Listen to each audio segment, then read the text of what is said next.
When you are in a plane, looking down at the little cars, moving slowly over the little roads, do you not get a sense of perspective? You can't even see people, they are so small. Do you think about their worries, their anxieties? Thoughts that from your perspective are contained in the tiny heads of the tiny people you can't even see. Imagine you are in a rocket, looking down at Earth. Now you can only see the land and the sea. Look at the space around, the infinite universe.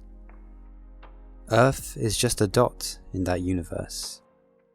Think about the great span of time, how your life is as short as one breath in the perspective of the universe. How do these thoughts make you feel? Insignificant? No. They make you feel empowered. There is one thing that is repeated in Marcus Aurelius's Meditations, and that is the smallness of our lives. Consider in what condition, both in body and soul, a man should be when he is overtaken by death, and consider the shortness of life, the boundless abyss of time, past and future, the feebleness of all matter. A quarrel, gripe, frustration, or anger can dissolve into loving bliss once we realize just how short our lives are. Everything which belongs to the body is a stream, and what belongs to the soul is a dream and vapor, and life is a warfare and a stranger's sojourn, and after fame is oblivion. When one thinks on the lives of those that came before us, all their problems and anxieties, now they are dead, and even their names are slowly being forgotten. Our egos put a stamp of importance on our lives, a sense of seriousness, a moment-to-moment anxiety that often forgets the great span of time that has come before us and that will come after we die.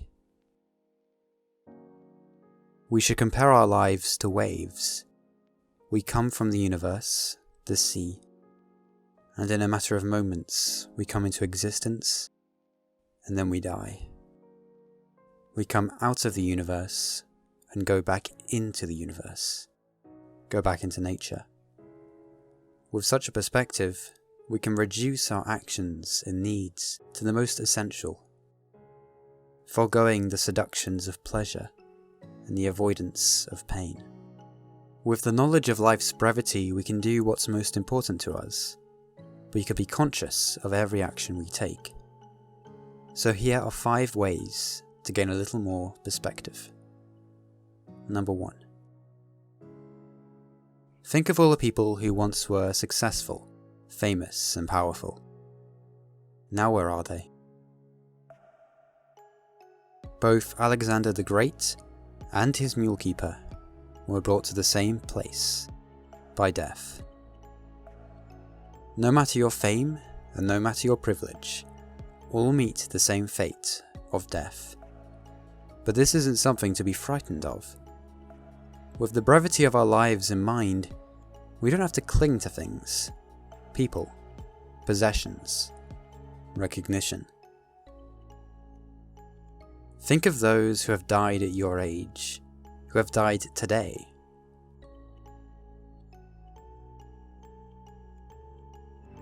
I don't know, really how long I'll be here for, but for every day that I get, I am forever grateful and I wake up with a smile on my face.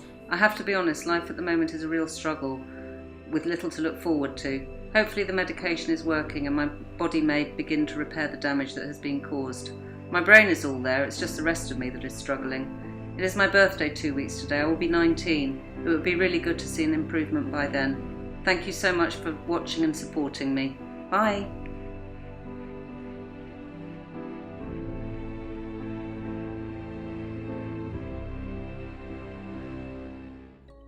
They don't get to wake up tomorrow, see their loved ones, indulge in pleasures. But you do. Think about those who never got to be your age, and be thankful for the life you have. While it is short, it could have been shorter. Marcus Aurelius said, "You could leave life right now." Let that determine what you do and say and think. Number 2. Reading science books can help us gain a little more perspective. When reading books on evolution, it's hard to comprehend the great span of time that formed such miracles of evolution, such as the eye or the fig. One can also see just how small our planet is in the infinite universe, how tiny we are. Richard Dawkins said, "If you look up at the Milky Way through the eyes of Carl Sagan, you get a feeling in your chest of something greater than yourself. And it is, but it's not supernatural." Number 3. The universe is change. Our life is what our thoughts make it.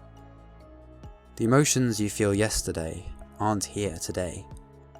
Your mood shifts like the wind.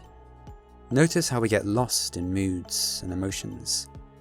In the heat of the moment, they seem important and serious. But reflect on how life changes, how each day dissolves into the next, and nothing lasts forever. So next time your mood swings, something makes you angry or sad, reflect on how short and shoddy that feeling is. It won't last long, so why indulge it? Watch the energy, the tension when you feel anger, or the pit in your stomach when you're anxious. And think of the Persian adage, "This too will pass." Think of how short your life is, as short as a candle's light, and watch how the mood or emotion loses its power over you. Number 4. In the morning, it is likely you'll be thinking about the day, and any problems you think you have will come to the surface. Before you get out of bed, think or write down in a journal what you are grateful for. What people and objects you have that mean something to you. With this in mind, we can fully enjoy the things we have in this life. We are aware that life is short, so we turn off our autopilot and look around and appreciate what we have while we have it. This sets your morning up to be filled with joy, a sense of loving kindness for your life and those who are in it. And finally, number 5. It is normal to feel stress from time to time. If we have deadlines, assignments, or exams, it is healthy to have a little stress. A little gets the work done. But when do we ever have just the right amount of stress? We often get carried away by it, when we really need a bit of perspective. As Marcus Aurelius says, if you are distressed by anything external, the pain is not due to the thing itself, but to your estimate of it, and this you have the power to revoke at any moment. With a bit of perspective, one can see how silly it is to get too stressed about anything. We can think about all those who were stressed about their exams decades ago.